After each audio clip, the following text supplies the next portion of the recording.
Então a minha existência sempre fica balanceada nesses dois fatores. Essa necessidade obsessiva de conhecer as coisas, conhecer música, conhecer filmes, conhecer livros, e ao mesmo tempo uma angústia por não conseguir relaxar e calar os meus pensamentos. Simplesmente existir.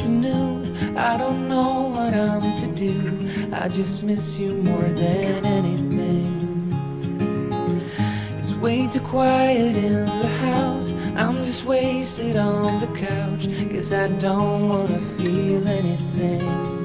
Wish you'd stayed here beside me. This isn't how it's supposed to be. Wish you'd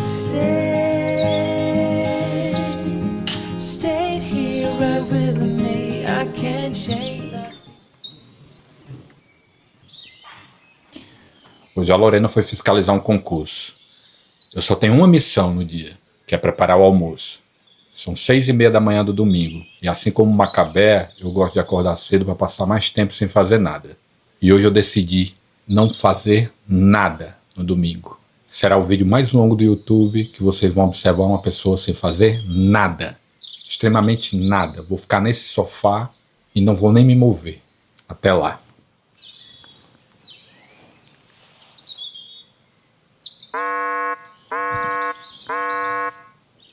Faz menos de um minuto que eu decidi não fazer nada e eu já estou inquieto. É estranho porque ninguém está me cobrando nada. Mesmo assim, eu sinto que eu deveria estar produzindo alguma coisa. Respondendo uma mensagem, lendo um livro, organizando uma gaveta ou editando um vídeo. Como se simplesmente existir por alguns minutos não fosse o suficiente. Daí que eu lembrei daquele famoso filósofo sul-coreano, o Byung-Chul Han.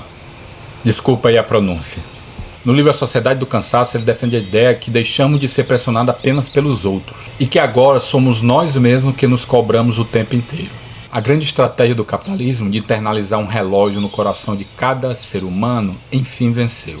Então, estamos sempre pensando que precisamos estar produzindo, melhorar, aprender, a render de alguma forma. E eu acredito que esse é um dos fatores para a gente compreender por que descansar se tornou tão difícil. Por que precisamos ser produtivos até num domingo pela manhã.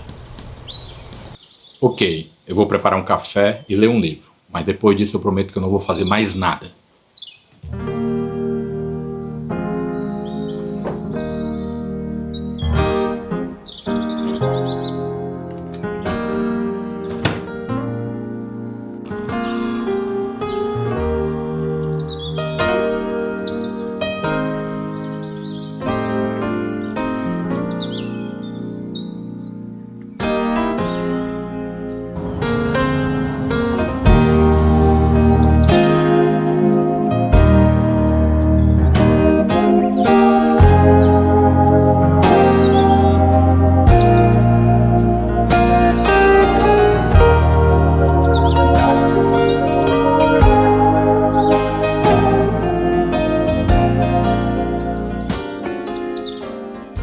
Eu dormi e lembro de ter um sonho muito esquisito.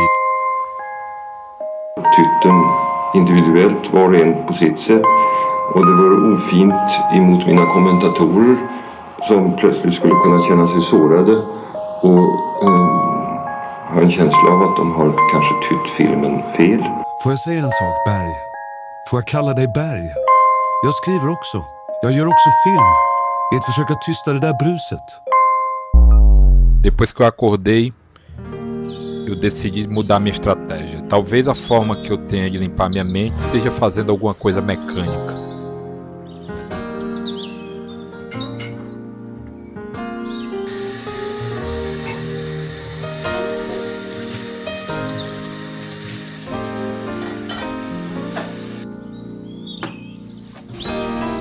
O sociólogo italiano Domenico Di Masi, que fez muito sucesso no período que eu estava na graduação, trabalhava um conceito chamado de ócio criativo.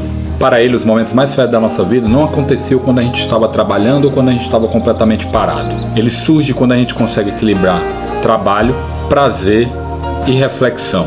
É claro que nem todo mundo tem a condição e o tempo livre para exercer esse prazer, mas para quem trabalha com o campo das ideias, sabe que as melhores ideias elas acontecem no momento que você busca relaxar daquele trabalho intenso, numa caminhada, num banho. Para mim funciona muito bem sair para correr. E é o grande paradoxo, que geralmente as ideias vêm quando você para de persegui-la obsessivamente. Agora me dá um minuto que eu vou assistir vídeos.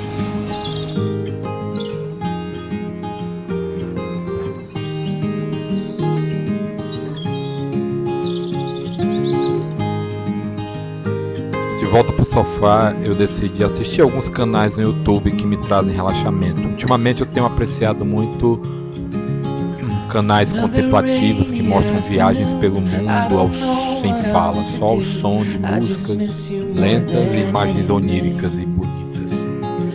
It's way too quiet in the house. I'm just wasted on the couch. Guess I don't wanna feel anything. Wish you'd stay.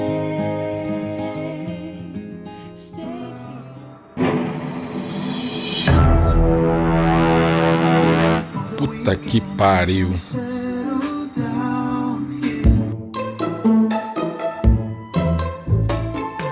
Foi quando eu me dei conta que já eram quase 12:30 e eu ainda não tinha feito o almoço.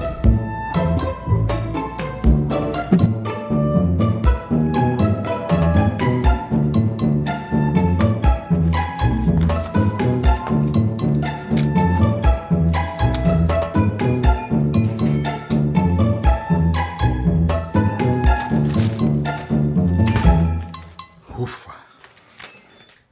Almoço providenciado. Eu tive uma grande ideia para uma história, então sentei no sofá e abri meu computador.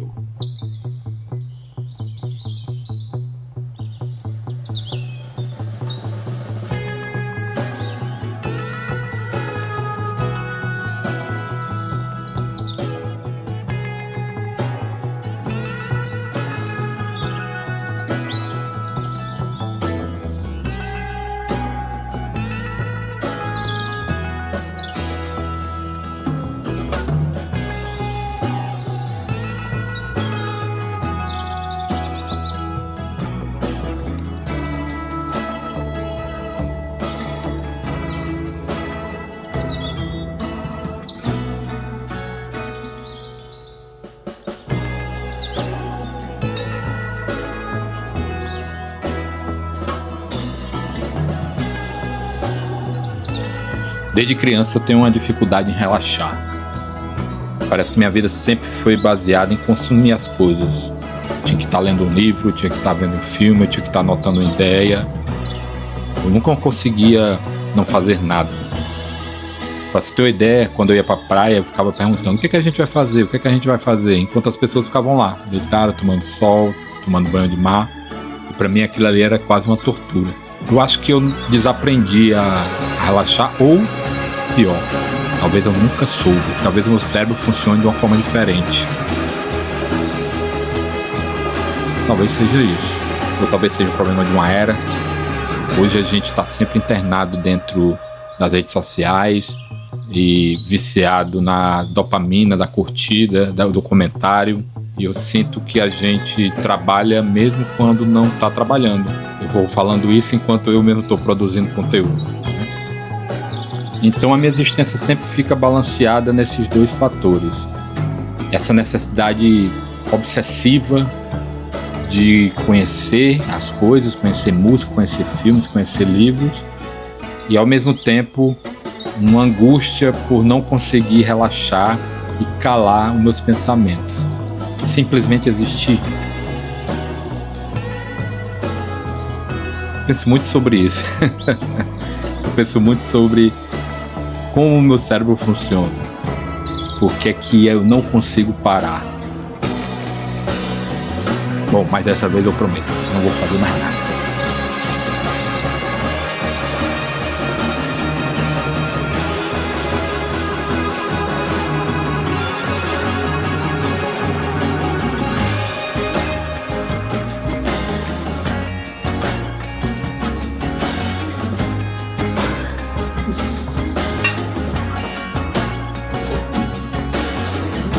Trabalhador, braçal.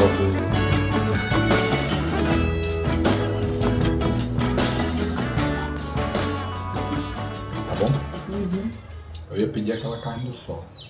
Para finalizar, eu me lembrei de um outro filósofo, Joseph Pieper, também não sei se é assim que se pronuncia. No livro O Lazer, Fundamento da Cultura, ele diz que o lazer verdadeiro não é o contrário de trabalho. Na verdade, os dois estão intrinsecamente ligados. É uma condição para que a cultura, a criatividade e o pensamento possam existir. É provável que as grandes ideias apareçam justamente quando a gente começa a diminuir nosso ritmo, quando abrimos espaço para novos caminhos, para as novas influências. Eu passei o domingo inteiro aqui tentando não fazer nada e acabei produzindo esse vídeo com uma história que eu jamais teria conseguido escrever e filmar se não fosse uma manhã de domingo.